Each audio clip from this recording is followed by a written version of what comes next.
Negereye i Yerusalemu mu mugwa mwiza warimbishijwe kandi ndi hafi yo kugerayo inuma zaho.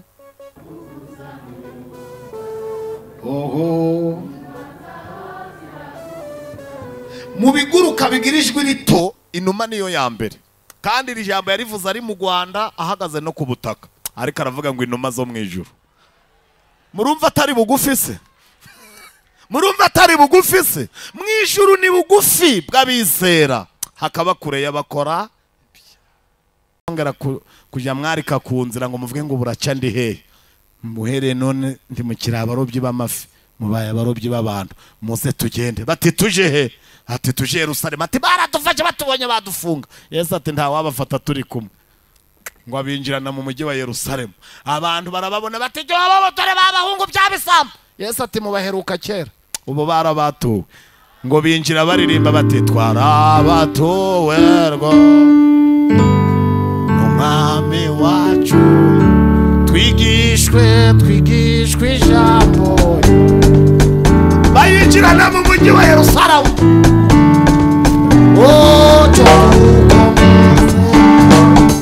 Dukomeze abahungu barayiririmba birangira murakoze cyane.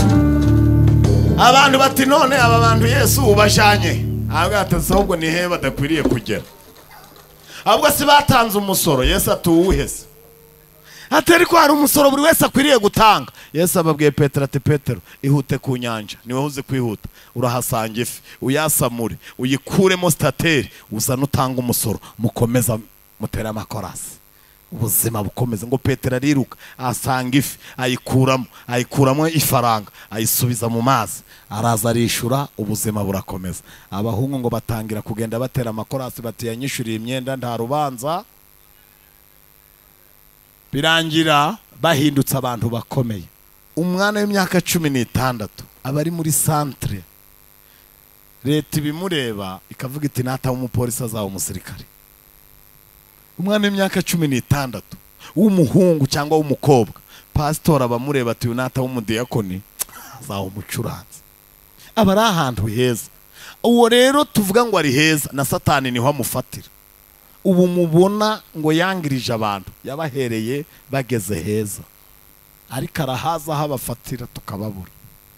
Agufatira umukobwa w'iyo myaka akamuhindura indaya, agufatira umuhungu w'iyo myaka agahita amugira igisambo kandi wabo bafite ibijyo, amugira umusinzi w'umwuga. Ariko Yesu muhumure yaraje. Ariko ngo umunsi umwe Yesu yaratangiye ubutumwa. Yaratangiye iki? Ijambo yavuze yaravuze ngo abazima sibo bifuza umuvuzi. Yaravuze ngo barushe n'abaremerewe mu nsange ndagira gute. Yaravuze ngo uyu ni umwaka w'iki. Yaratangiye ubutumwa kuko Yesu atabwirwa iby'abantu ngo amenya ko muri iryo rimbe harimo umusore wazavamo umucuranzi. Ntago muri kunyuma amenya ko iryo rimbe ririmo umusore wazavamo umudiyakoni. Aravuga ati kubera iki Satani arafata umuntu akamugeza kubwega mujira mwirimba atapfuye. Yesu abwira abigishwa ati tuje mu kazi ati turakorera hati tugenda. Ariko ngo baragenda bageze muri iyo nzira ngo bazamuka berekeje umwigishwa ati garuka mwigisha atuzi ko narinzi kuzi gusoma. Yesu ati kubera iki ati reba iki cyapa ati kivuga ngo ikiza ati kiranditse ngo stop ntawe unyura hano iyi nzira irafunze. Yesu ati funze kubera iki ati haba umusazi. None se ninka yasaze ni ihene bati ni umuntu. Yesu ati cyanzanye n'ikiza mwebwe musigare kuko mutaza akamaro k'uyu muntu. Yesu ngo aca munsi y'icapa abageze hejuru muri ryarimbi wa muhungu ari mumva nawe ngo baramwumvisha. Aravuga ati kankwere kuko bamena umutwe. Aravuga ati nsanze mu karitsiye yanje abanshaka ngo abatoraguye amabuye. Atoragura iki? Subwo mubivuze mwabiki atoragura iki? Aravuga ati kankwereke ngo abazamuye ukuboko ngo atere Yesu. Yesu ngo baramurebye haramutumbira. Bibiliya iravuga ngo ibimurimo birataka bimurimo birataka, biravuga ngo Yesu mwene Dawidi twagusize mu ijuru none udusanze nino. Ariko ziko Yesu ati muri bande biti turi ingabo zahe, bisanga nta defense bigira, nta n'ikigo bigira, n'inzererezi ziraho, iyo zitabonye zijamo buriya twese tuzamaganye zaburaho zije. Mukorera he biti ntitugirira tuje mumuvemo ngo birataka.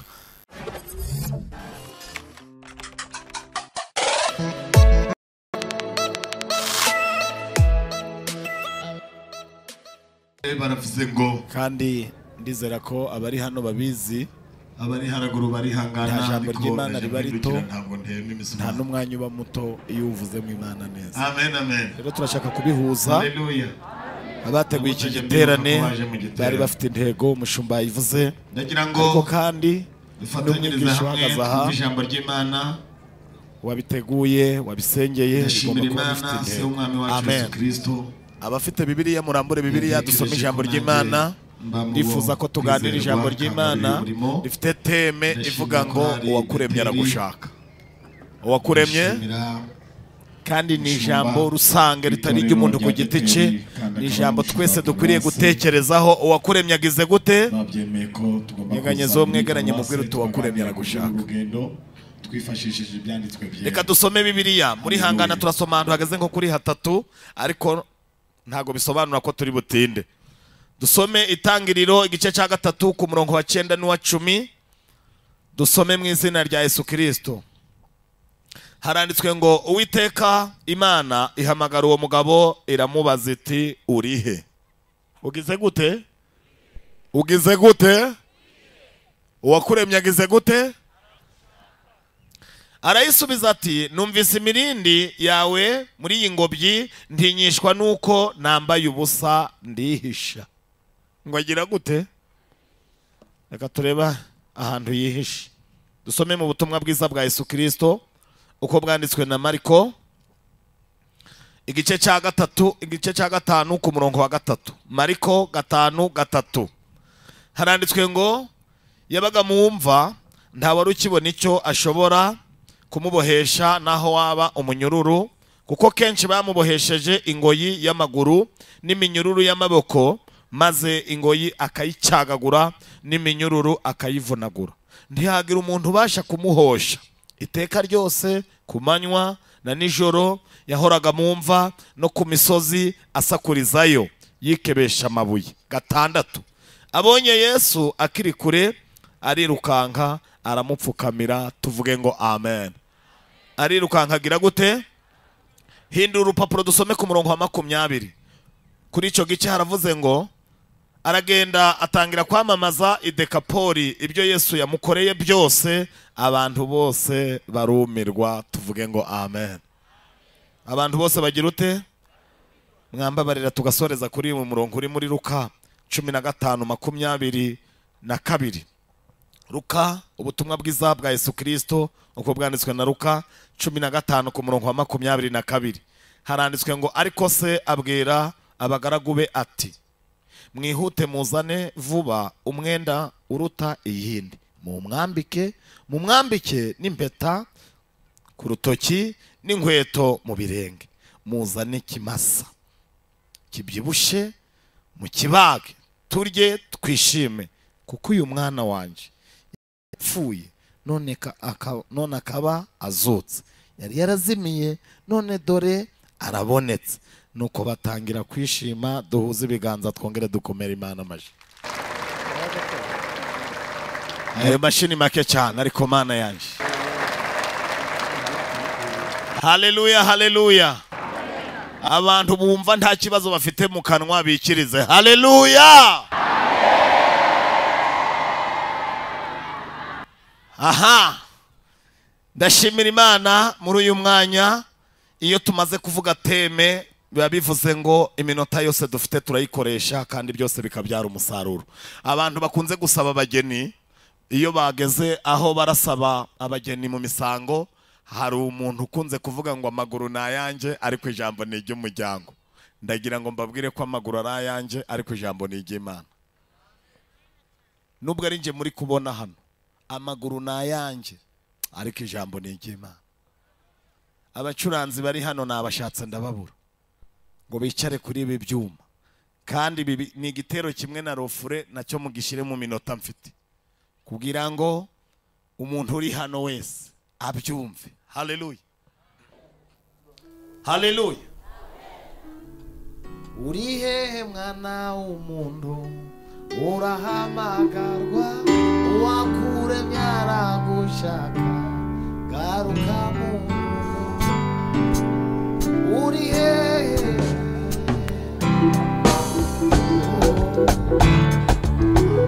wakuremye abashi, uri hehe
ijambo ry'Imana.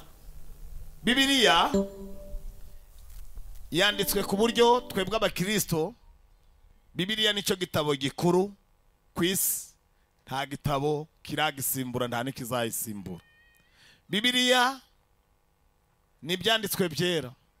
Niba hari ibintu mvuga nta bwoba mfite, niyo mvuga uko Bibiliya ivuga. Amen. Mu bintu uvuga wemye ntihagire ukubaza ngo wavuze iki, ni ukuvuga uko Bibiliya ivuga. Niba udashaka guhangana n'abafata ibyo abantu bavuze, uzavuga uko Bibiliya ivuga. Bibiliya yerekana inama yabereye mu ijuru. Twebwe twemera Imana, tuyemera nk'Imana imwe ariko mu butatu bwera. Tuyemera nk'Imana umuremyi, Imana umwana, n'Imana umwuka wera. Ntizibe eshatu ariko zose zikaba imwe. Haleluya. Bibiliya igaragaza ko mu ijuru habaye inama ihagarariwe n'Imana umuremyi, ihamagara umwana, ihamagara umwuka wera, irabwira iti duhurire mu nama. Bageze mu nama baravuga ngo ikiri ku murongo w'ibyigwa ni ikihe? Imana iravuga iti ndashaka ko turema umuntu, ndashaka ko tugira gute. Bati saraba ameze ati kandi mvireyo rimwe, arabasa natwe. Hindukirire bo mwicaranye mubwira turasa n'Imana. Ha, iyo uvuze ko umuntu ari mubi, uba uvuze ko Imana ari mbi. Iyo uvuze ko umuntu ari mubi, runaka ni mubi, no, keretse ibyo akora nibyo bibi, ariko we asa n'Imana. Ushobora kuba wakora ibibi ariko weho bwawe wari mwiza, wari usa n'Imana. Arabasa natwe. Haratangira handikwa ngo Imana iti turema umuntu. Inyugute ya tu ni abarenze umwe. Abarenze, iyo barenze umwe baravuga ngo tu. Naho iba yonyine iba yaravuze ngo ndema umuntu, ariko kuko atari imwe yaravuze ngo tu, turema umuntu abasa natwe. Bati dutangire. Undatanga igitekerezo ati ko twambere ko tumurema tumanze turebe uko azabaho. Imana iti cyambere nje ndi umuremyi murabizi, ndamurema. Umwana nawe ati nanje murabizi, ndi umutabazi, njewe mu bizamubaho byose nzatanga umusada mu bintu byose byashaka kumukoraho nzatanga ramforo. Umwuka ati nanjye ndashaka kubabaza mbere yuko ngira icyo mvuga arabaheye batarabiye hepfo ku isi. Umwuka ati murabizi ko kubiriya hepfo bigoye, nanjye nzamufasha. Iriya hepfo kubayo biragoye, nanjye nzagira nte nzamufasha.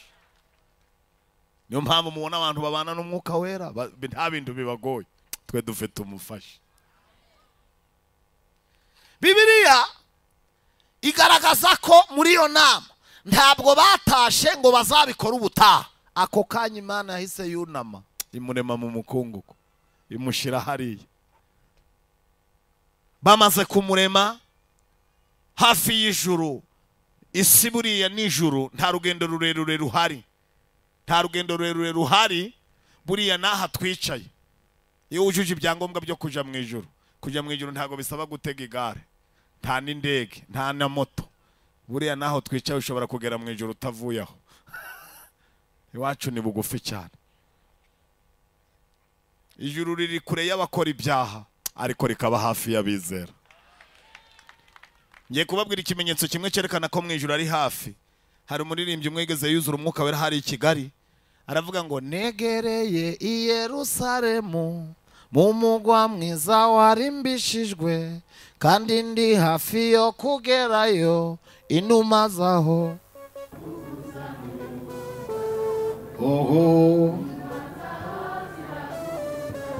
mu biguruka bigira ijwi rito inuma niyo ya mbere, kandi iri jambo yarivuze ari mu Rwanda ahagaze no ku butaka, ariko aravuga ngo inuma zo mu ijuru.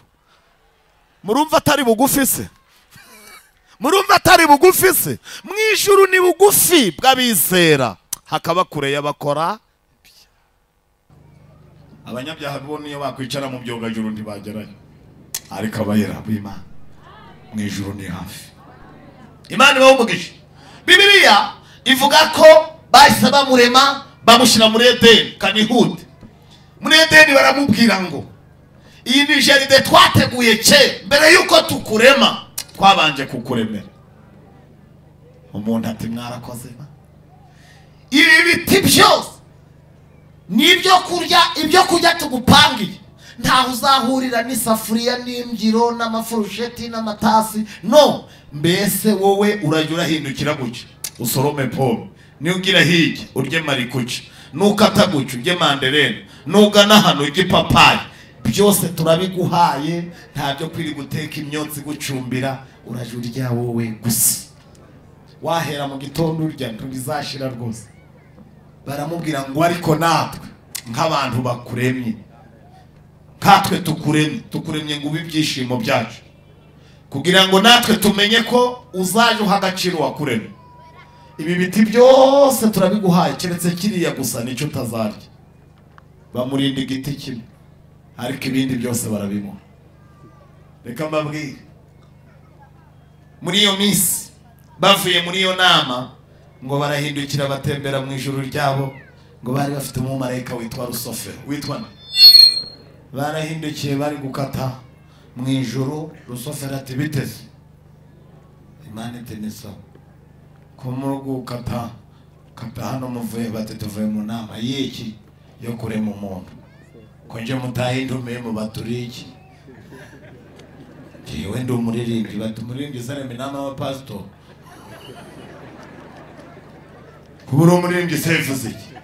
Ariko ndi umuririmbyi ukomeye. Bamwe bati si kuba waririmba ukomeye wabatiza? Uko waba uri kose uri umuririmbyi niyo waba ukomeye, ntiwahuza umukobwa n'umuhungu ngo basezerane uvuge ngo umwe abaye umugabo wundi. Haba hari ibitashoboka uko waba ukomeye kose.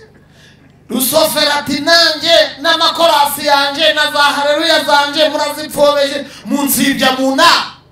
Aravuga bati ntabwo wagombaga kubirema, yagombaga kubamo Imana rurema, kuba mu mwana w'Imana no kuba mu mwuka wera.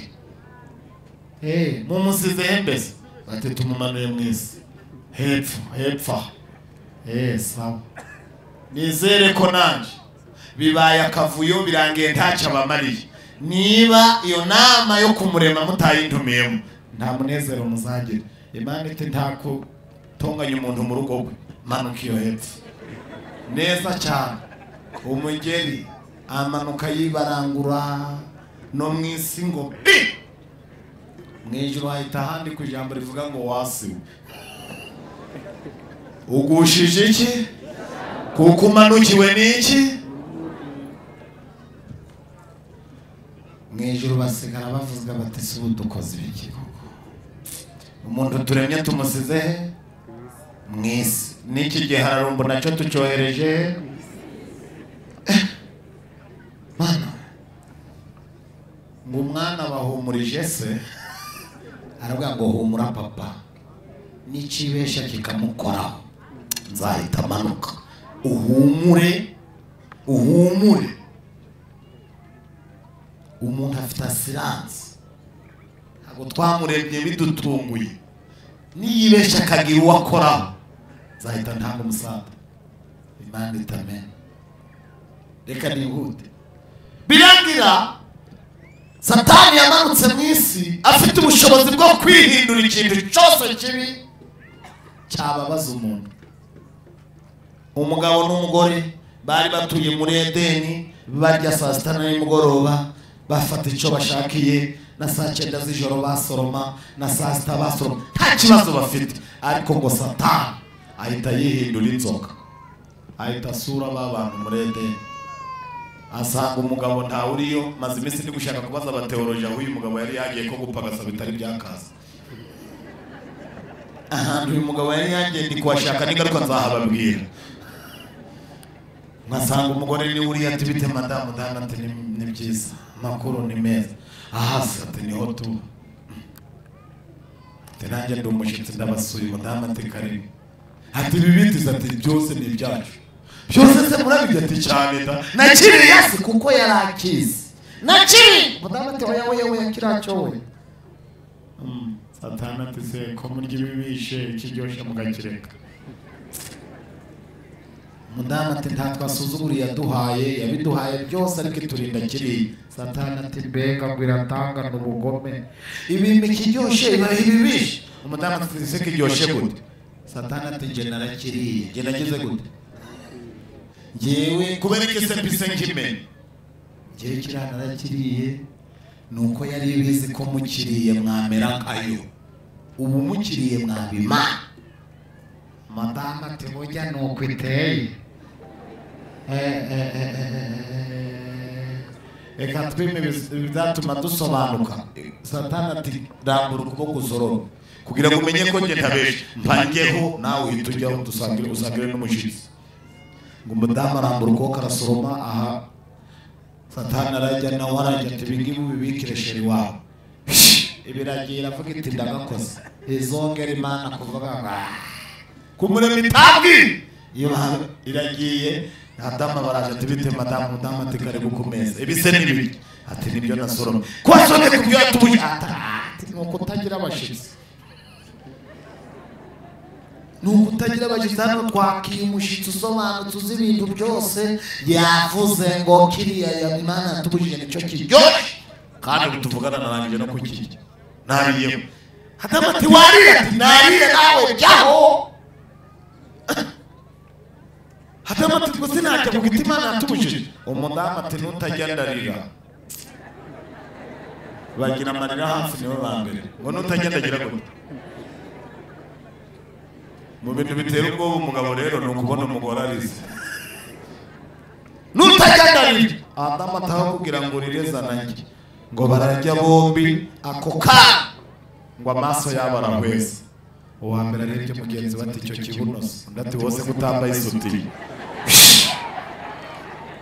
buri muntu wese ahita yiruka nguwo hirya muri Maderena undi atambika muri pome ngo barihisha ngo ako kanya Imana birabasuye iravuga iti katsuza abana banje kumbi ntiyamenya ko bangiriza ngo bumvishe imirindi yabo bariruka Imana irahamagara ivuga iti ko nageraga bakikiriza ngo amena ko nta mena ndi kumva ikomeza hirya ko ejo bundi ari hano n'abasanze isanga ntibakiba muri korali ko namusanga baba amasengesho isanga nawe ntahari iravuga iti ubu ndahamagaye karabaye Adamu we abwira Eva ati itaba madamu. Eva ati mbabarira nihamagara Eva nitaba ariko nawe nivuga Adamu witaba. Adamu urihe? Adamu ati wakwitaba ko ari we ho wabikoze wa mugore we. Umugore aramubwira ati ratuzi izi n'amazina yacu.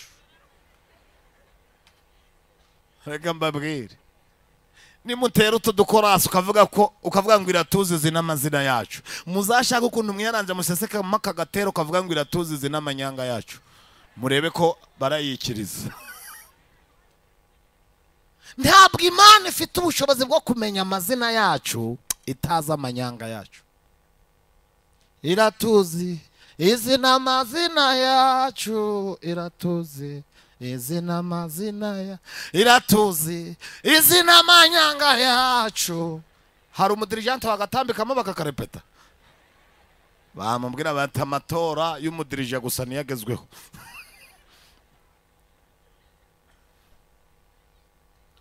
Ndagira ngo nihute, Imana irahamagara ngo Adamu urihe? Adamu aravuga ati ngiye gupfa kigabo.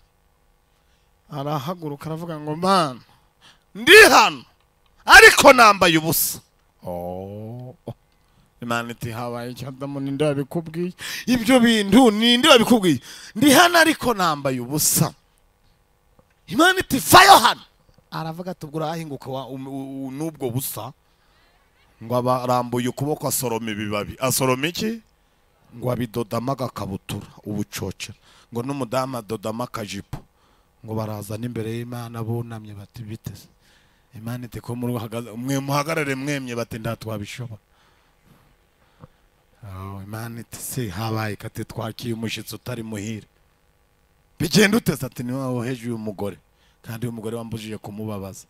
Bite madate? Ati we ndeba nabi nzoka waremye.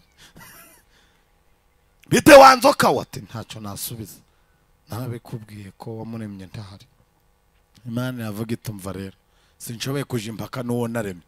We Adamu nakubwiye kuja inama n'umugore ariko nta nakubwiye kumwumvira mu mafuti, kuko wagendeye ku by'umugore ukibagirwa ibyo nakubujije. Uhereye none uzajya wiyushiki akuye.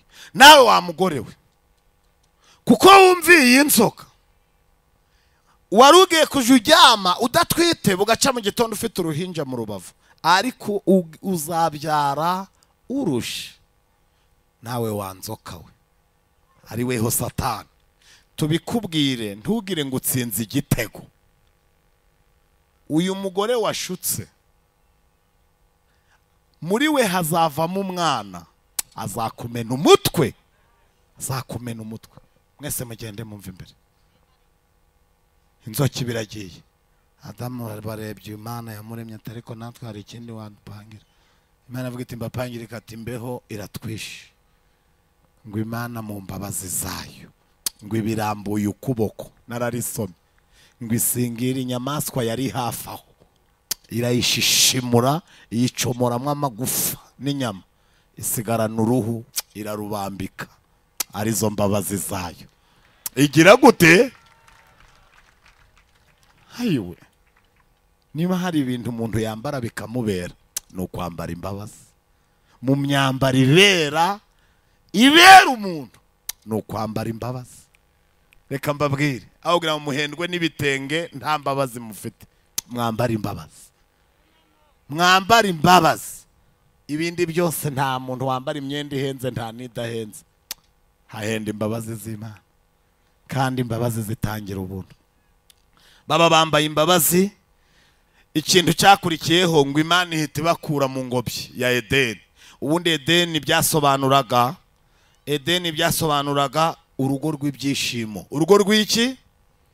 Rw'iki? Edeni byasobanuraga urugo rw'ibyishimo, cyangwa se ubusitani bw'ibyishimo. Imana yarabaremeye ibyishimo bidashira. Niyo mpamvu mubona kubera kuva mu buntu bw'Imana abantu baraja gushakira ibyishimo muri filime, mu mupira. Abantu nukwirirwa iyo avuye mu kazi ahita avuga ati mumpe telefone, ati kangura amamega, ati kandebe Nsabi. Ngo arebe nde? Ikibaza Nsabi? nzabi. Umugabo n'umugore bagatinda kuryama bari kureba nde. Ati haro twigeze guhurira mu soko ari kwirukanka cyane. Ese kuri kwiruta wabaye iki? Ati ngiye kureba umudije. Ati umudije sagire gute? Atampa igice cya 20. Ati cy'intare y'ingore. Ati ndi kwihuta ngo ndasanga batashe. Ngo adasanga bagize gute? Ukagira ngo nukugurira abantu umuceri. Ngo agiye gushaka intare y'iki? Ngo igice cya kangahe? Ubwo ari gutereta ibyishimo ngo asinzire kubera ko yasohotse mu buntu bw'Imana. Iyo usohotse muri Edeni usigara uhendwa n'ibitari byo n'ibitari ukuri. Umuntu agatereta akanywa ibisindisha ngo asinzire, umuntu akanywa itabi ngo abone ibitotsi. Ariko Dawidi yaravuze ngo nzaryama nizigure kuko Uwiteka ari wumva amahoro. Reka mbabwire, haleluya, aba bantu byamaze kubabaho ngo Imana ihita ibabwira ngo mpume mpumuke mutakimbereye mu ngobyi. Musohoke, musohoke. Basohoka muri iyo ngobyi ngo Imana ihita ihamagara abakerubi irababwira ngo muhagarara, ntagire umuntu uzongera kwinjira muri iyi ngobyi. Baratomera, ngabo mu masaka, ngabo mu ntoki, ngabo mu rusasa, ngabo mu bigori, ngabo baracyamenengana, barasohoka muri iyo ngobyi. Iyo ngobyi basohotsemo ngo Imana irindisha abakerubi. Bibiliya iravuga ngo na bugingo n'ubu. Reka mbabwire uko Bibiliya ivuga nihute. Bibiliya ivuga ko Adamu wa mbere yatumye dusohoka mu ngobyi ya Edeni, yatumye dusohoka mu rurembo rw'ibyishimo. Ariko Adamu wa kabiri ari we Kristo yahise avuga ati nanje ngiye kumushaka nzongera mugarure muri uru rurembo. Mwanditsi yandika ibyo Yesu yeretse Yohana, yamweretse ko yaje gushaka uwazimiye, uwasohowe muri Edeni. Yesu yahise avuga ati ntabwo arasohoka. Imana itisubira none namuboneye ko yatomeye yagiye. Aravuga ati aho nzamusanga hose nzamwomora inguma nkuko Bosco yaririmbye, musiga amavuta, mwambike ubundi bwiza, nzongera ninjirane nawe muri rwa rurembo. Ubarega tuzongera twinjirane nawe aho twasohowe. Muvuge ngo tuzongera tuhinjijwe na Yesu. Muzabyumva kambe mbiretse. Aho twasohowe kubw'icyaha tuzahinjizwa kubw'imbabazi twagiriwe na Kristo. Bibiliya ivuga ko umuntu kuva icyo gihe agora Imana arayirusha, aba mu buzima buvunanye kuko yari ari mu isi. Igihe kigeze ngo Yesu aravuga ati no, ntago misiyo nayikinira mu ijuru, ndamanutse ngiye mu isi. Abaramanutse aravutse. Bibiliya irandikwa, baravuga ngo isi yabonye umucyo. Isi yabonye iki? Ahita yidekarara aravuga tuhereye none ninje mucyo w'isi. Jambo yaravutse. Bibiliya yerekana Yesu yavutse. Yesu yagize gute? Ikongera ikamwerekana amaze iminsi 8 Simiyoni amuterura bashima Imana. Ikongera ikamwerekana afite imyaka 12 ahata ibibazo abatambyi. Yinjiye mu rusengero atujuje imyaka. Atujuje iki? Atujuje iki? Yinjiye mu rusengero atujuje imyaka kugira ngo atangire guherekana icyubahiro cye. Muri Isirayeli mu Bayuda bagiraga niho havutse itorero rya École de Dimanche cy'abana. Nta mwana winjiraga mu rusengero ataruzuza imyaka 30. Utaruzuza imyaka 30 ntibabaga bemerewe kujya muri iryo teraniro. Ariko Yesu yaginjiyemo afite 12 kugira ngo yerekane icyubahiro cye. Bibiliya ikongera ikamwerekana agize 30 aza kubatizwa na Yohana. Yohana mubatiza. Yohana agira gute? Ariko se n'abantu babiri dusigaranye. Umuvuze se mwabiki. Yohana agira gute? Nese ko muvuze mubaye iki? Ibyo byose ni urugomo gusa, aje mufatanya n'abantu. Haleluya. Yohana mubatiza yamubonye kuri Yorodani. Yesu atarahagera, Yohana yaravuze, arabwiriza ubutumwa bwiza. Aravuga ngo nimutunganye inzira y'Uwiteka, mugorore inzira ze, ibikombe bizuzuzwa, ibigoramye bizagororoka, abantu bazabona agakiza. Ngo abantu bose baravuga bati uyu ninde wongeye kuvuga ibi bintu? Aravuga ngo nimwihane kuko ubwami bw'Imana bwegereje. Ngo abantu bariruka baje kubwira Herode, baramubwira ngo twabonye umuntu uri kuvuga ibintu bikomeye cyane. Herode aravuga ngo ko wabona ari Mesiya. Aravuga ati umuntu sinzi niba ati muje kumubaza niba ari. Baraza bariruka baravuga bati none niweho Mesiya. Yohana ati no, sindi Mesiya, ndijwi ryurangururira mu butayu. Ndababwiye ngo nimutunganye inzira z'Uwiteka, mugorore inzira ze. Kandi nubwo njyewe ndijwi, inyuma yanjye hari undi undusha ubushobozi, kandi simfite ubushobozi bwo kupfundura udushumi tw'inkweto ze. Ngo abantu basigara bafitiye amatsiko uwo wundi. Ahingutse rero Yohana ati yo, ati nguwo ntama w'Imana ukuraho ibyaha by'abari mu isi. Arababwira ngo muve ku giti, dore Imana. Abereka Yesu. Yohana baramubaza ngo niye mpamvu bivuze. Arababwira ngo iyantumye yambwiye ko mubo nzabatiza, uwo nzabona inuma imuguye ku bitugu, nzamenye ko wari umwana w'Imana.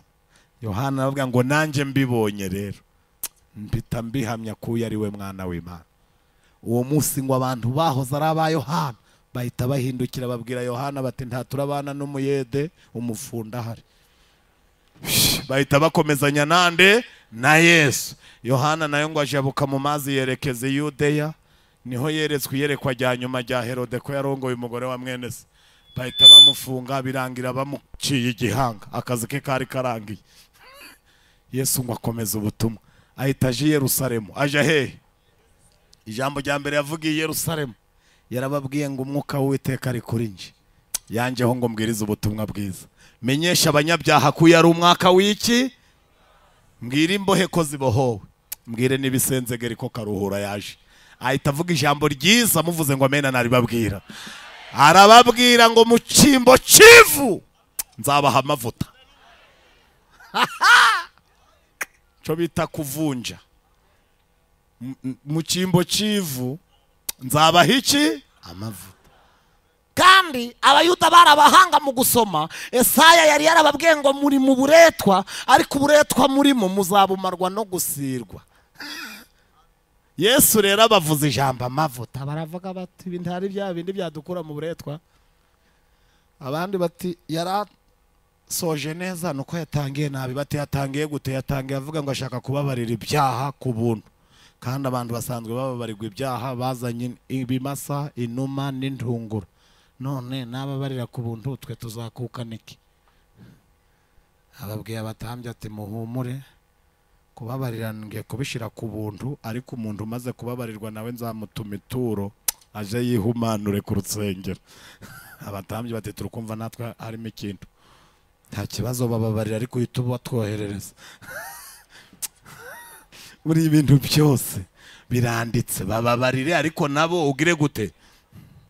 Tubabarire ngo bagumiyo hirya muri gare, bababarire natwe baze ku cyumweru bajye baza. Amen. Niba hari ikintu cyari gitunguye abatambyi, ni ukumva ko amanuye imbabazi, poromosiyo bikaba ubuntu. Abatambyi bati ibimasa bizava he? Ati ibimasa ndabiciye, ariko namwe mukoresha ibiseke barajya baratura buri ku cyumweru. Abatambyi batamena. Noneho kugira ngo azane ikimasa mu mwaka umwe ntiyaje aratura no muri nibature. Haba harimo inyungu, muhumure. Haleluya. Bibiliya ivuga ko Yesu yavugiye i Yerusalemu ngo abantu b'i Yerusalemu ngo biha amafiyeri, biha kutabiha agaciro, ngo baramubwira ngo niba ushaka abanyabyaha, nta munyabyaha uri hano, wayobye, komereza kwi Galilaya, niho twataye abanyabyaha. I Galilaya ngo harubatswe ikigo kimeze nk'iwawa, ikigo kiri hagati mu nyanja cy'abantu bagiye bakora ibyaha mu mujyi. Uwashikuzaga umugore telefone bati jyu barayijanye, bahita bamupakira pandagari bajana i Galilaya. Ujanye shakoshi nguwo uwatoboye butike i Galilaya, ngo kugera ku rwego bahise Galilaya y'abapagani. I Galilaya y'abaki? Ikaritsiye y'abaki? Babwira Yesu bati niba ushaka abanyabyaha hano ntaburabona, komeza ko i Galilaya. I Galilaya niyo ba Petero babaga bahoze ari abazerote, bari abarwanye, yakubita umuntu igipfunsi bahita bamushiramo amapingu baberekezayo. Yesu rero ngo abayerekeye i Galilaya. Abahungu nabo ngo bagaze i Galilaya kubera inzara yabarya, bakiga koga, bakaroba amafi batashizemo, kavuga bati natwe twige kuroba, bigwanaho. Yesu ngo barahageze, ngo asanga uwo munsi ntacyo bafashe. Ngo ijambo rya mbere yababwiye, yarababwiye ngo bana banje. Abahungu bati twabaho tubonye undi muntu twita abana. bana banjye mufite icyo kurya, baravuga bati wavuga n'icyo kunywa, ntacyo dufite. Yesu ngo yari yahageze kare ngo acane umuriro abokereza amafi, arababwira ati muze hano, ngo bahita baza. Arabwira ngo mbere yuko tuvugana mubanze mujye amafi yokeje, ngo barayajya. Arababwira ati ngaho dusubire mu mazi, ubwato n'ubwande, bati n'ubwa Petero, ngaho roba amafi. Petero ati ntawe uroba ku manywa. Yesu ati bikore kuko mbivuze.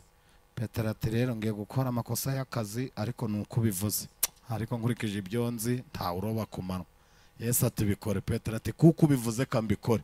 Ngo abagize atya, agaruye inshundura ngo yumva ziraremeye, akuruye ngo yumva ni amafi gusa. Abwira abahungu ati mumfashe, ngo buzuza amato yombi. Petero arebye ayo mafi, abwira Yesu ati twakumenye, turagusabye ngo uve hano kuko twe turi abanyabyaha. Yesu ati nicyo nashakaga. Nicyo nashakaga, icyo nashakaga nicyo nashakaga, ko mwemera ko muri abanyabyaha, nkabona nkabababarira.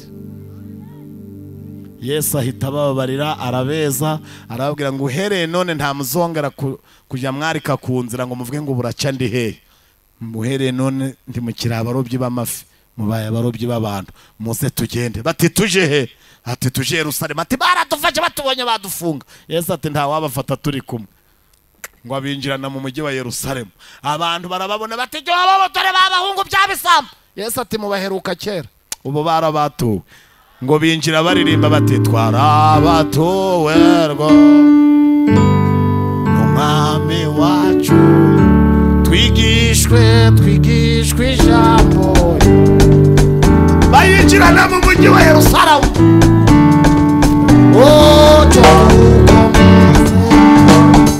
Dukomeze. Abahungu barayiririmba, birangira. Murakoze cyane.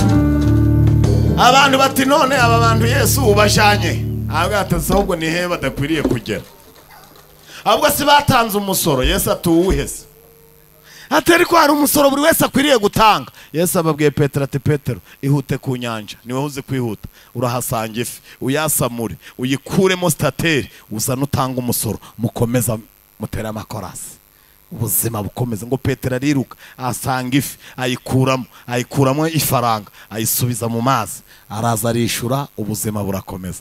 Abahungu ngo batangira kugenda batera amakorasi bati yanyishuriye imyenda nta rubanza. Birangira bahindutse abantu bakomeye. Haleluya. Yesu ngo atangira kubabwira ati ubu rero ndababohoye, mundangire n'ahandi keneye abantu baboshwe.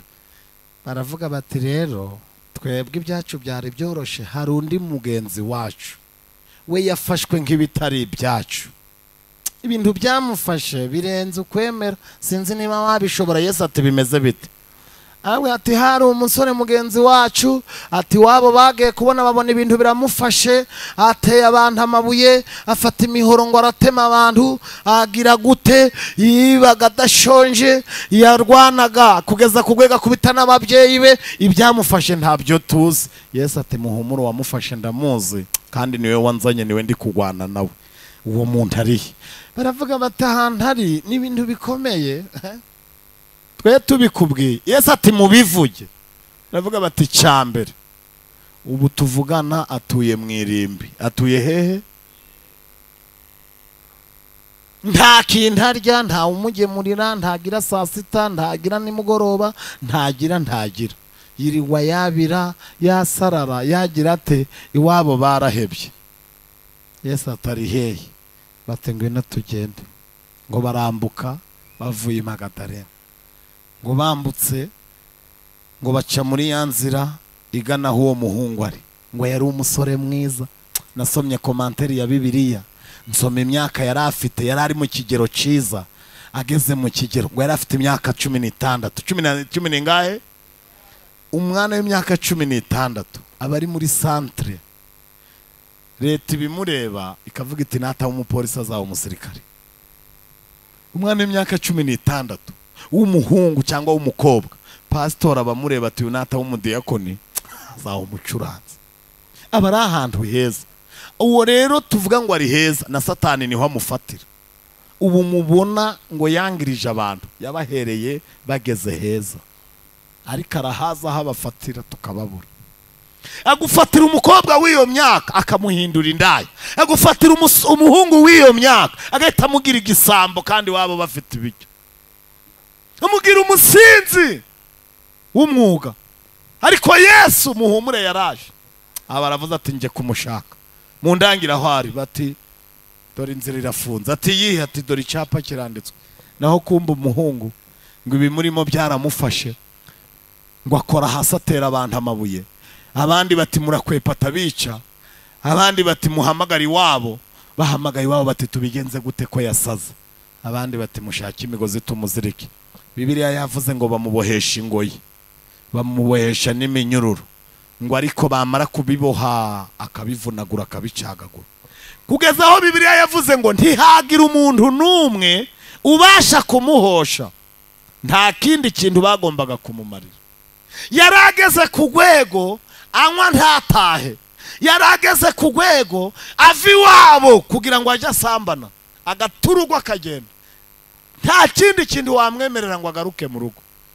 Yarageze ku rwego ibi murimo bimusaza ku buryo atagaruka mu rugo, ngo aba arabivunaguye arirukanka. Abantu barimo Satani ngo agenda yerekeye hari imisaraba, ntabwo muri kano gace nzaho bashingura, ariruka ngo asanga abantu baje gushingura umuntu wabo wenda urwaye malaria agapfa, ngo asanga bashingura bagira ngo nawe aje gutabara, basanga bamaze gucukura imva imaze gupfuba, bagiye kumanura umurambo. Umuhungu yaje yiruka ngo ahageze abakoze hasi atoragura ibuye aryohereza mu bantu. Irya kabiri agira cya, yagiye kurekura irya gatatu, abaje gushingura ati nta naba nazanye umurambo ngo nanjye mbe umurambo.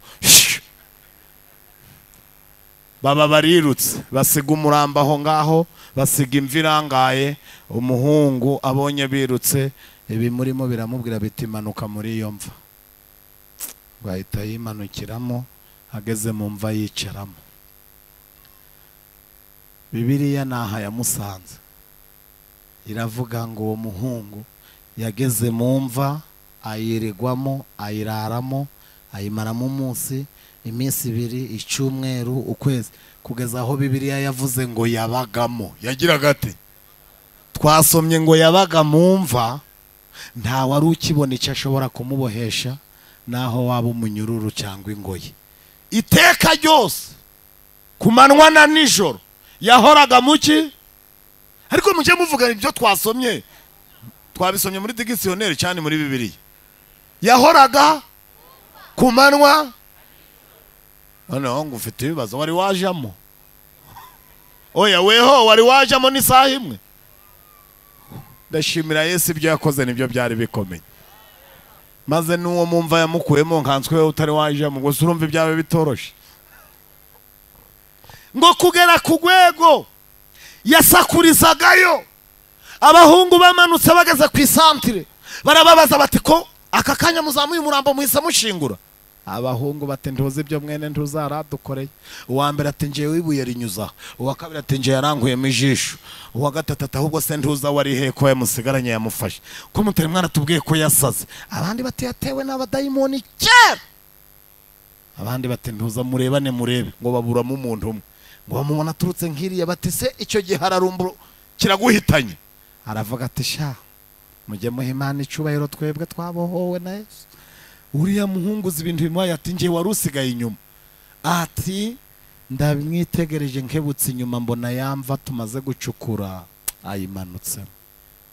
Abandi bati tuje kubwira iwabo rero tubabwire ko ntibazirigwe bamushaka, ko yagiye mu irimbi yijanyemo. Ngo baragenda babwira se na nyina bati mwihangane tubabwire inkuru ibabaje, bati mwitubwire. Bati twaturuguye gushingura wa mwana wanyu, tugiye kumanura umurambo mu mva, adutera amabuye, umurambo tuwusigaho, acukuye abari yajamo. Nyina na se batayi bati nubundi iriya ndwara ntikira, twari twarasenze ngo apfatagize uwahitana. Ubwo yijanye mu mva adusoneye ayidayihatsu izamujyanayo. Ubwo yijanye mwabibonye bati ayimanutsemo, bati turabara iminsi umuntu apfiraho atari kuko mumva nta resitora irimo, mumva nta kindi azajya, turabara iminsi niturangiza tuzagenda duteho itaka. Mu gihe iwabo bamubyaye bamaze guheba, turahebye, nta mwana ukimurimo, ntiyazavamo umugabo. Mu gihe nyoko wakubyaye avuga ati narabyaye, nasutse amagara, nagize gute, naherekeje abandi ku bitaro. Ni ukuri Yesu aracyahari ngo akugire umuntu muzima. Yesu aracyahari. Abamubyaye baraheba, berekana ko bakuye y'amaso, ariko Yesu aracyagufitiye icyizere. Muhumure ngiye gusenga. Bibiliya iravuga ngo aho ngaho benshi bakuye y'amaso. Komanteri narayisomye, hari Bibiliya nini bifite komanteri ya buri nkuru, ngo aho hantu ngo iryo rimbi bahise barihagarika kurishinguramo, bahita bandika icyapa kivuga ngo iririmbi rirafunzwe, stop, ntawemerewe kunyura aha hantu, haba umusazi. Haba iki? Ngo haba iki? Umuntu uzarenga iki cyapa akahanyura, uyu musazi akamumena umutwe, ntazarege ababyeyi b'uyu musazi. Bagikubita hejuru ku giti, bahita bahindura irimbi ku kandi gasozi. Ariko ngo umunsi umwe Yesu yaratangiye ubutumwa. Yaratangiye iki? Ijambo yavuze, yaravuze ngo abazima sibo bifuza umuvuzi. Yaravuze ngo barushe n'abaremerewe mu nsange ndagira gute. Yaravuze ngo uyu ni umwaka w'iki. Yaratangiye ubutumwa, kuko Yesu atabwirwa iby'abantu, ngo amenya ko muri iryo rimbi harimo umusore wazavamo umucuranzi. Ntago muri kunyuma. Amenya ko iryo rimbi ririmo umusore wazavamo umudiyakoni. Aravuga ati kubera iki? Satani arafata umuntu akamugeza ku rwego amushyira mu irimbi atapfuye. Yesu abwira abigishwa ati tuje mu kazi, ati turakorera, ati tugenda. Ariko ngo baragenda, bageze muri iyo nzira ngo bazamuka berekeje, umwigishwa ati garuka mwigisha, atuzi ko nari nzi kuzi gusoma. Yesu ati kubera iki? Ati reba iki cyapa, ati kivuga ngo iki? Ati kiranditse ngo stop, ntawe unyura hano, iyi nzira irafunze. Yesu ati ifunze kubera iki? Ati haba umusazi. None se n'inka yasaze ni ihene? Bati ni umuntu. Yesu ati cyanzanye n'iki? Mwebwe musigare kuko mutaza akamaro k'uyu muntu. Yesu ngo aca munsi y'icyapa, abageze hejuru muri rya rimbi. Wa muhungu ari mumva nawe ngo baramwumvishe. Aravuga ati kankwereke uko bamena umutwe. Aravuga ati nsanze mu karitsiye yanjye abanshaka, ngo abatoraguye amabuye. Atoragura iki? Si ubwo mubivuze mwabiki? Atoragura iki? Aravuga ati kankwereke, ngo abazamuye ukuboko ngo atere Yesu. Ha! Yesu ngo baramurebye, aramutumbira. Bibiliya iravuga ngo ibimurimo birataka, bimurimo birataka. Biravuga ngo Yesu mwene Dawidi, twagusize mu ijuru none udusanze nino. Ariko ziko Yesu ati muri bande? Biti turi ingabo zahe. Bisanga nta defense bigira, nta n'ikigo bigira, n'inzererezi ziraho. Iyo zitabonye aho zijamo, buriya twese tuzamaganya zabura aho zije. Mukorera he? Biti ntitugire tuje mumuvemo, ngo birataka. Biravuga bitaradutwitsa aratwishe karabaye, mumuvemo. Biravuga biti ko tukuzi mwana w'Imana, turakuzi, urahita utwica, uradutwika, ntudusigaha. None waduha amahirwe tukava muri uyu tukaja muri ziriya nani mba nzivuza, reka bazijya ntinabakira. Singiye kuburaho ndara, urambabarire, reka tumuvemo tuje muri ziriya ntuza. Ariko mwazimenye n'ubundi po, ndabivuze nimwanga kuncumbikira ndarara kwa pastor. Reka tumuvemo tuje muri ziriya ngurube. Yesu aravuga ngo n'ubundi ingurube niyo mutaba muzirimo ntizaririmba. Ingurube niyo mutaba muziri, ingurube niyo yabwagura ntiyashima mu rusengero. Muve mu muntu mujaho muri ziriya nyakwe, kugira ngo mumenye ko abadayimoni bakaze. Babaye mu muntu ntiyapfa, ariko bageze mu ngurube, ingurube zite twe tugiye mu mazi karabaye. zita ziyahura. Ingurube ntizamara kabiri zirimo abadayimoni. Ariko umuntu yamaze kangahe bamurimo. Birangira wa muhungu akize ngo ibitekerezo biragaruka, yibuka ko yataye ishuri. Aravuga ati turi muri vacances. Turi muri vacances disi. Yibuka ko yataye iki? Ishuri. Aba yibutse ko ataraye mu rugo. Aba yibutse ko uwo bajyamanye atamusabye iwabo. Aba yibutse ko ibitekerezo bigiye ku murongo abwira Yesu ati amakuru. Yesu ati ni meza. Atugiye mu giterane. Yesu ati atezana ngo ufashe ishakoshi. Nanjye nari umurokore kera. Yesu ati ndekurira igikapu. Manzo usubire iwanyu uje kwiyereka nyoko na nyoko wanyu. Ubabwira iby'Imana yagukoreye.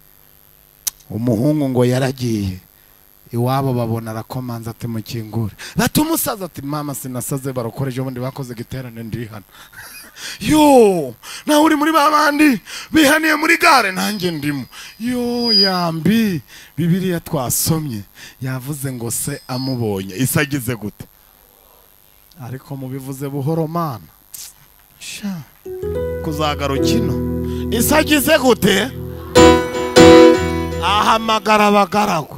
Arababwira ngo muzane umwenda musha mu mwambike, bivuga imirimo myiza. Muzane n'inkweto muzishire mu birenge, bivuga ubutumwa bwiza. Muzane n'impeta muyimwambike, bivuga ngo yongeye kuba umunyamasezerano. Aravuga ngo kandi muzane ikimasa mu famu yanje, mu kibage, mu gihe baraka, mu gihe beteri, mu gihe urumuri, n'abaprotokoli n'ababigizemo uruhare bose. Buri muntu wese uri hano afateho tujye kandi twishime, kuko umwana wanje wari warapfuye arazutse, wari warazimiye agize gute arabona. Komera Imana amashyi twakira ijambo ry'Imana. Imana ibahumugisha, Imana ibagirire neza. Mwakira ijambo ry'Imana, mwakira ijambo ry'Imana, mwakira ijambo ry'Imana. Turashaka kubohoza abo Satani yangize imbata. Amashi abatari gukoma amashi mu bandebere. Turashaka kubohoza abo Satani yangize imbata. Wino Bosco zana n'iryo tsinda mwihute tugiye gusenga. Turashaka kubohoza abo Satani yangize imbata. Ariko nk'umuntu utari gukoma amashi. Turashaka kubohoza abo Satani yangize imbata.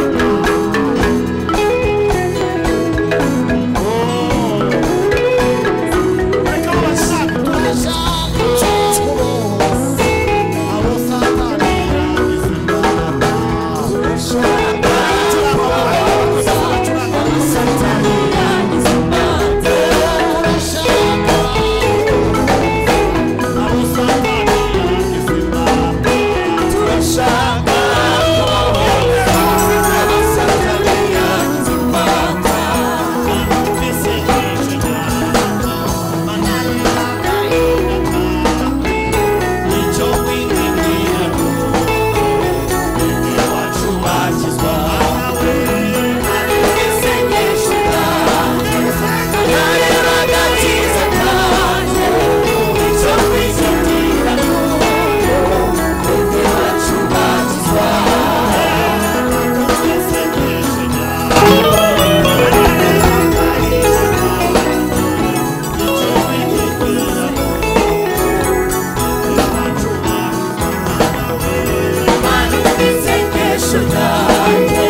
ibiyobyabwenge ntacyo bitumariye.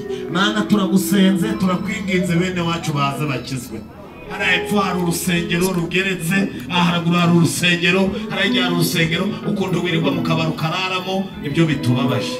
Aya matente yakodesha ibishura amafaranga mbemuritse gucurama. Ibi byuma ntabwo ari bya MTN, twaje duherekeje uwakuremye yaje kugushaka. Twagize ngo uyu mwanya uwakuremye aragushaka kugira ngo mubimenye kuwashaka ari hano. Ndashimira Yesu udahusha. Uwashaka muvuge ngo araha. Ndashaka guhamagara umuntu ubiyibwirije akavuga ngo Yesu niwe ho wandemye, nanje ndi hano nubwo nambaye ubusa ariko nyambike. Uri murimbye niko yavuze ngo dore nambaye ubusa ndakwinjiza unyambike, sinabasha kwikiza, nagushaka reka mahirwe unyuhagire kamera maze fuge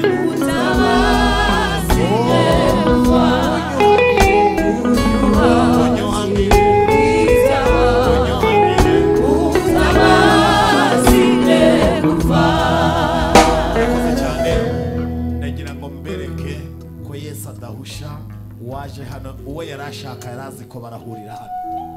Umuntu uri kumva akeneye aya mahirwe akababarirwa ibyaha nazamura ikiganza ngo sha mbega abahungu bafashe umwanzu. Wowe zamura umuntu uri kumva uwamuremye ari we yaje gushaka. Uwakuremye arakuburanye, arashaka kugukura mu maboko ya Satani, arashaka ngo utazafungwa ukajya muri zamura mukobwa. Zamura uzaba umugeni, turagusengera pastor azagusezeranya kandi uzayibona uzambikaswe ingofero. Aracyari amahirwe. Ndagira ngo abantu bari kuri protocol memuretse mbabwire ko tugiye kubikora. Weho zamura ikiganza, Satani ntakoshe se gukimano. Satani ntakoshe ngo ikimano. Zamura ikiganza, twese n'aba bose niko twaje. Hari uvuze wate nje sindarambura kimwe ndarambura bibiri. Shaho nawe ushaka Yesu kuko nanjye nari mushaka. Zamura cyane. Abari kuri protocol kamera bazifunze zose. Abari kuri protocol mudushakira inzira hariya, bariya abantu tugiye kubasaba mumanukane hariya bene data. Ufite isoni yabyihorere kandi aya mahirwe ashobora kutagaruka cyangwa akagaruka we utagarutse. Mumanukane hariya bahu muze tubasengere. Hano hari amasengesho mwihute rwose, mwihute. Protocol mudushakira inzira hariya, mutere intambwe namwe muze, mutere intambwe muze. Haleluya. Imuze murore Yesu si mwiza, imuze murore Yesu ni mwiza, imuze murore Yesu ni mwiza, imuze murore Yesu ni mwiza cyane,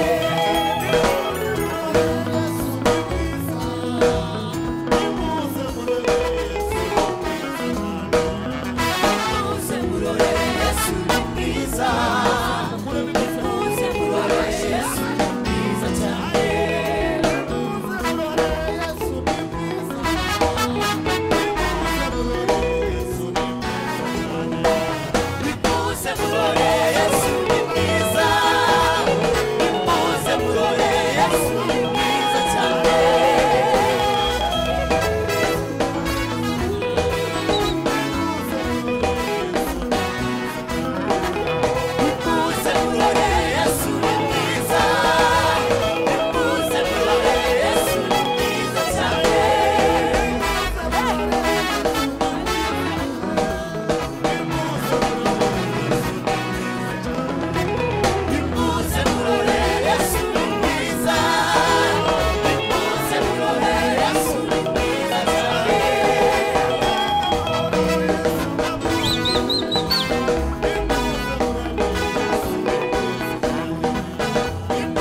ubu satani nawe yamanuye abadayimoni ngo babuze abantu kuza kwihana, ariko Yesu nawe ari ku telefone.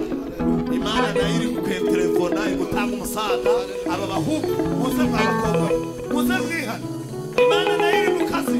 Imana murore Yesu ni mwiza, amashi muze murore Yesu ni mwiza, muze murore Yesu ni mwiza, muze murore Yesu ni mwiza cyane, muze murore Yesu ni mwiza, muze murore Yesu ni mwiza, muze murore Yesu ni mwiza, muze murore Yesu ni mwiza cyane. Haleluya. Reka mbabwire, hari ibintu abantu bakinisha. Yesu yaraje ngo agukize karande y'iwanyu. Ibyo bintu birara bikunigagura, ibyo bintu bituma urara urota imbwa zikujya, ibyo bintu bituma urara urota ugusangira n'udukecuru twapfuye twa kera, urara urota wirukanka inka zikwirukaho n'imbwa zikwirukaho, birara bituma urara urota ugwa mu cyobo. Yesu yaragize ngo abigukize. Icyo ni ikimenyetso kigaragaza ko upfuye waje kuzimu, ariko ngwino Yesu agukize karande. Ngwino Yesu acikiraro kiwanyu muri karande. Yesu aguha ubuzima. Imana iri mu kazi, iri mu kazi, iri mu kazi, iri mu kazi, iri mu kazi, iri mu kazi, iri mu kazi, iri mu kazi, iri mu kazi, iri mu kazi, iri mu kazi, iri mu kazi, iri mu kazi, iri mu kazi, iri mu kazi, iri mu kazi.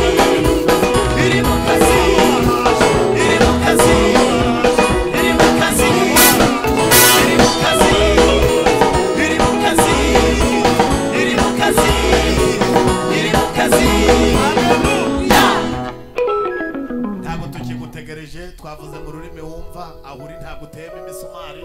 Niba ari na dayimoni wagufashe, zamurira ikiganza aho uri utabaze, uvuga uti nari nshaka kuza ariko satani yanyangiye. None se sibyo? Ashobora kuba hari ahagaze dayimoni amufashe, we nazamura ikiganza avuga ati numvaga nshaka kuza ariko satani amfashe. Zamura ikiganza aho uhagaze, uvuga uti nari nshaka kuza imbere ariko isoni zanyishe, mfite ubwoba dayimoni yanteye. Tugusengerera aho uri, nta kibazo tukoherereje gutabara. Zamura ikiganza aho uhagaze, zamurira ikiganza aho uhagaze, zamurira ikiganza aho uri, uvuga uti nakagombye kuza imbere ariko satani yamfashe. Sibyo se sigabariye se ndabayobewe, babizi ko satani yafashe abantu. Zamura ikiganza cyane, zamura nawe, zamura nta kibazo, tugusengera uhagaze aho uhagaze. Zamura nta kibazo, uriya ndi kumureba nawe. Zamura nawe niba uri mutente, Imana ibafashe. Kandi aho hantu uzamuye ikiganza, zamura cyane tumenye uriwe, zamura tumenye niba washakaga kuza ariko satani yanze kuza. Buno nonaha dite twohereza mu diakoni aze agufata ukuboko akubwire ngo tambuka imbere. Satani turebe cyane mutwara. Zamura ikiganza, umuntu uri kuri protokoli naje kunzanira uri, zamura cyane, genda umwake satani.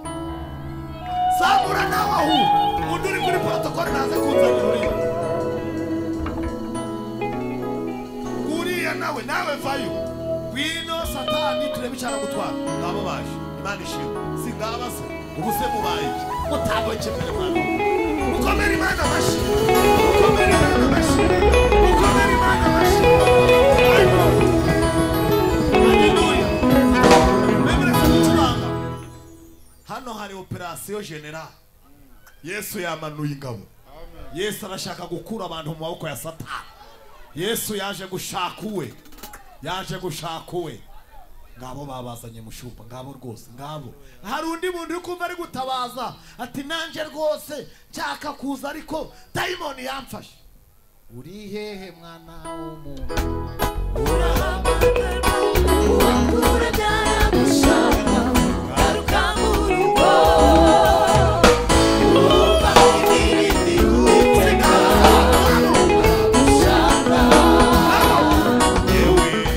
Yeah.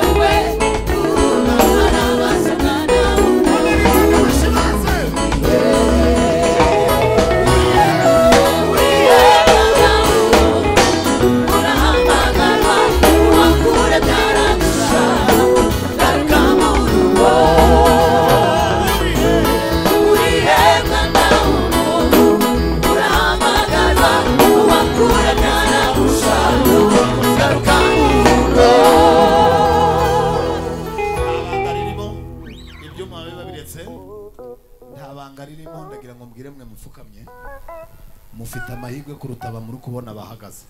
Mwabyumvise? Aya mahirwe mugize abasuzuguye iki giterane ntayo babonye. Aba bantu muri kubona bambaye amakote n'amakarovati n'abana bambaye amakanzu, twese nuko twaje abantu baduseka, twaje badutega iminsi, ariko tuvuyemo abasirimu. Amen. Uyu mushumba yabihamya yabibabwira. Twagiye dukizwa abantu bavuga ngo turi abasazi, ngo tugiye mu basazi, ariko ndakurahiye nta musazi wambara karovati. Ndabikubwiye ejo n'ejo bundi uzagenda ubona uburyohe bw'iki giterane, uzagenda uvuga uti Yesu aho wankuye. Icya kabiri, turashaka kubabwira ko nta butumwa bw'iterabwoba deperi dufite, twe tugira ukuri. Umuntu uzanywe n'ubwoba tumuhaye umwanya nasubira iyo yaraje.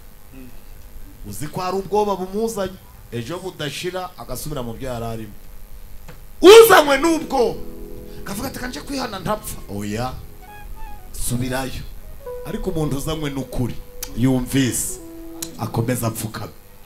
Uku kuri wumvise kuzakubera umushumba aho umushumba atari. Uku kuri kukuzanye ni kuzagenda utinya kuruta gutinya diakoni. Uku kuri kuzahore kukubatura. Uku kuri wumvise kuzahore mu matwi yawe, kukurinde gusubira mu byaha. Icya kabiri, turashaka kubabwira ko gukizwa n'uwemeye ku bwende bwe nta gahato. Umuntu uje afite gahunda akavuga ati njyewe ibi bintu by'abarokore nabyumvaga ariko sinabitegaga amatwi neza, none uyu munsi ndabyumvise, numvishe ko hari ibintu bikenewe. Fasha umwanzuro wo gukizwa nka w'umupantekote, nkabatizwa mu mazi menshi, kandi bakanyandika nkaza ndasenga, uhereye none nkazafatanya nabo kuja gushaka abandi bari bameze nkaje. Bene uwo muntu niba ufashe umwanzuro, zamura ikiganza. Abaririmbyi badakoma amashyi mu bihore, zamura ikiganza, zamura ikiganza. Imana ibahumugisha. Ndagira ngo nsabe niba harimo abigeze kuba abakirisitu, barangiza satani akongera akabanyaga akabajana mu byaha, uyu munsi bakaba bamwishikuje bamucitse, bakagaruka mu gakiza. Bagarutse ariko atari ukuza gupfukama gusa, ukawufasha umwanzuro wo kugaruka, nawe zamura ikiganza vuga uti jewe nari nahoze n'umukirisitu none nagarutse. Turagira ngo rero uyu mwanya umushumba wacu agiye kuvuga amagambo muyasubiremo. Iyo watuje akanwa, iyo watuje akanwa, imbaraga z'Imana zita zisha muri wowe, ukareka ibyaha byawe. Aravuga amagambo muyasubiremo, mwatura. Nimumara kwatura, umushumba agiye kuvuga amagambo muyasubiremo. Nimumara kwatura turaza gusaba undi mupasiteri uri hano nawe nigire hino ndamuha mikrofone abasengere, ariko muzamura ikiganza cy'iburyo. Umushumba avuga amagambo muyasubiremo. Tugiye gusenga, ajya mvuga amagambo namwe muyasubiremo, ariko masubiremo mwizeye, kuko umwami wacu Yesu Kristo niwe wenyine yo kutubatura. Mwami Yesu, maze kumva ijambo ryawe, nsinzwe n'urubanza, kuko nawe naraboshwe na Satani, ariko iryo jambo ryawe maze kuryumva ndaryumviye. Ndakwinginze umbature, unyejeshe amaraso wamviriye ku musaraba, kandi unyambike imbaraga kugira ngo ntazongera gusubira inyuma. Mbisabye nizeye mu izina rya Yesu Kristo umwami wacu, amen. Mukomeze muzamura icyo kiganza, umushumba basengera. Mu izina rya Yesu Kristo turagushimiye ku butumwa bwururutse kuri uyu musozi, kandi abari imbata z'ibyaha bakaba babohotse. Amaraso yawe abuhagiye uhereye mu bwongo, mu bitekerezo, akamanuka akagera ku ndiba y'umutima. Turagushimiye ko uyu munsi, kuri uyu mugoroba, imbabazi zawe zururukiye ahangaha. Turagushimiye ko abari mu gikombe k'igicucu cy'urupfu bavuyemo, turagushimiye ko abari barabaswe na Satani imyaka n'imyaka ubabohoje, kandi uhereye none babaye abana ba Aburahamu. Turagushimiye mwami, amaraso yawe k'ikimenyetso gikomeye kiri ku mitima yabo, amadosiye bari bafite imbere yawe uyashanyuye. Imbabazi zawe zirurukiye kuri bo. Urakoze Mana gutera ikashe y'Umwuka Wera ku mitima yabo, uyu munsi bakagenda baganira nawe. Urakoze, urakoze, urakoze, urakoze, urakoze Maestro. Urakoze, urakoze, ubashyira mu kiganza cyawe, ntihagire uzabavanamo, kandi ukomeze kubamurikira kuko uri umucyo w'isi. Urakoze Mana kubyumvise, mu izina rya Yesu Kristo nimwe tubisabye, amen. Murakoze cyane, mujye mfukamye, reka tubahe itangazo. Abacuranzi mwemuretse, turashaka kumenya abantu bafite gahunda yo kuza gukizwa. Mwabihamishije ikiganza, mwabyatuje akanwa kanyu ko muje mu rusengero. Ejo umushumba agiye kubaha itangazo abantu muzaza, kandi ibyo waba urimo byose uri gukora uzibuke gusigira Imana uyu mwanya, uze bazakwandike, ubundi ukomeze kugira inama. Imana ibahe umugisha. Murakoze, turabishimiye, Imana ibahereze umugisha. Gahunda rero ko iteye, ejo tuzahurira ku rusengero i Beteli. Abatahaze ni uyu muhanda ukomeza uturutse hano werekeza ku bitaro, ugeze ku Badive uramanuka gutyo, umanuka ibumoso, aho ngaho saa 10 ejo tuzahahurira. Abiyemeje gukomeza urugendo muzaza twongere tuganire ku buryo burambuye, twongere tunafatira uburyo bwo gukomeza inzira mutangiye. Muzahansanga ubwanjye, abashumba n'abavugabutumwa muzahasanga, ndetse n'abari abaririmbyi muzahabasanga. Murakoze rero, abatashobora kuboneka ejo kuri ayo masaha, n'ubundi kwa kane saa 10 abazaba bacikamwe bazongera badusange aho ngaho. Navuze ngo ni ku rusengero i Beteli, ahazwi ku izina ryo mu Burunga, sibyo? Saa 10 tuzaba duhari, tubakire, tubaganirize. Abazacikanwe ejo tuzongera duhure namwe ku wa kane kuri ayo masaha saa 10. Murakoze, Imana ikomeze kubafasha kandi bakomereze amaboko, tubisabye mu izina. Murakoze cyane, umushumba wacu arakoze. Turasaba korari Beteli, abangaba mubona babapfukamye aha baba bavukiye ku bibero byanyu, kandi muzaze mufashe umushumba. Abantu bemeye gukurikira Yesu muri aba bantu, tuzagenda tubaha abantu babagira inama. Muzaze turkwegera umubatizo, mubatizwe, abandi bakirwe. Mu minsi izaza tuzagarukana hano, namwe muze kureba abandi bene wanyu basigaye. Imana ibahe umugisha kandi Imana ibagirire neza. Abari kumva bazaboneka ejo bagire guca, abazaboneka ejo bakaza. Yesu abibashoboze, Yesu abafashe. Abazaboneka ejo, abandi ku wa kane, kandi mwese mushobora kuba mudatuye hariya hepfo hafi na rusengero, ariko nuza bazakwandika uvuga aho utuye, baguhuze n'umuyobozi waho utuye, ubundi ibintu bigende neza. Uyu mushumba hano hose ni uhayoboye, nakwandika ukamubwira ikaritsiye utuyemo, azahita aguhuza n'umuyobozi wa hafi yaho utuye, byose bizagenda neza. Imana ibahe umugisha. Rero twabasaba kugira ngo tugere mu mwanya wo kumva izindi ndirimbo, gusubira mu myanya, kandi Yesu abahe umugisha, Yesu abarebe neza. Ndagira ngo dukomere Imana amashyi. Imbabazi z'Imana murazitahanye, ejo muzaze agaciro kandi muzafatireho. Turagira ngo dusengere ibyifuzo, abantu baje muri iki giterane. Mwarimu yari yabisengeye, ariko kandi mureke tubwire Imana idukomereze mu gakiza, izaduha iherezo ryiza. Muhaguruke twese hamwe. Biragatsindwa kuticirwa n'inzara mu butayu, ariko ukazagwira umwumi Kanani, niko wa muhungu yaririmbye. Ariko ibyo byose tubigwanyisha amasengesho, tugira ibyifuzo byiza imbere y'Imana. Zamura ikiganza imbere y'Imana kugira ngo tubwire Imana ngo Mana uzaturindire mu gakiza, uzaturindire mu buntu bwawe, uzaduha iherezo ryiza. Mana, mu izina rya Yesu Kristo turabigushimiye ko wakoze ibyo abantu batakora, ugakora ibyo amafaranga atakora. Twari twirukanywe muri Edeni kubw'icyaha, ariko ukaduha umwana wawe w'ikinege.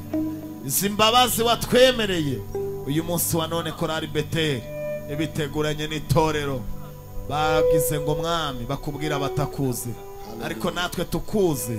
Turavuze ngo duhe imbaraga zidushoboza gukomeza kukubaha, kandi kubw'imbabazi zawe n'imbaraga zawe bikomeze komatana natwe. Utwambike imbabazi, uyu mwenda udukwiriye, uyu mwenda utubereye. Abatubonye mwami batuboneho ubwiza bwawe. Dusabiye umuntu wese wawutanze umwanya we akaza muri iki giterane, izi mbabazi zimubonekeho, n'izi mbaraga zimubonekeho. Twese uzaduha iherezo ryiza, tuzinjirane muri rwa rurembo rwo mu ijuru. Urakoze Yesu kubanya natwe, ubasha gukora ibiruta ibyo kubw'imbaraga zawe zidukoreramo. Komeza gushoboza umuyobozi n'andi makorari agiye kuririmba mu izina rya Yesu Kristo, amen. Mukomere Imana amashyi, dukomere Imana amashyi kubw'ijambo ryayo. Haleluya. Dukomeje gutaramira Imana no kuzamura icyubahiro cy'Uwiteka. Tugiye kwakira indirimbo ebyiri za Bosco Nshuti. Twakire indirimbo imwe ya korari Baraka, twakire indirimbo ebyiri za korari Urumuri, nyuma tuze gusorezwa na korari Beteli. Indirimbo ebyiri turaza kubabwira ibindi bikurikira, ariko twese dukomeze gutuza dutaramira Imana. Amen. Haleluya, haleluya. Nitwakomera Imana amashyi kubw'ibyo imaze gukora. haleluya.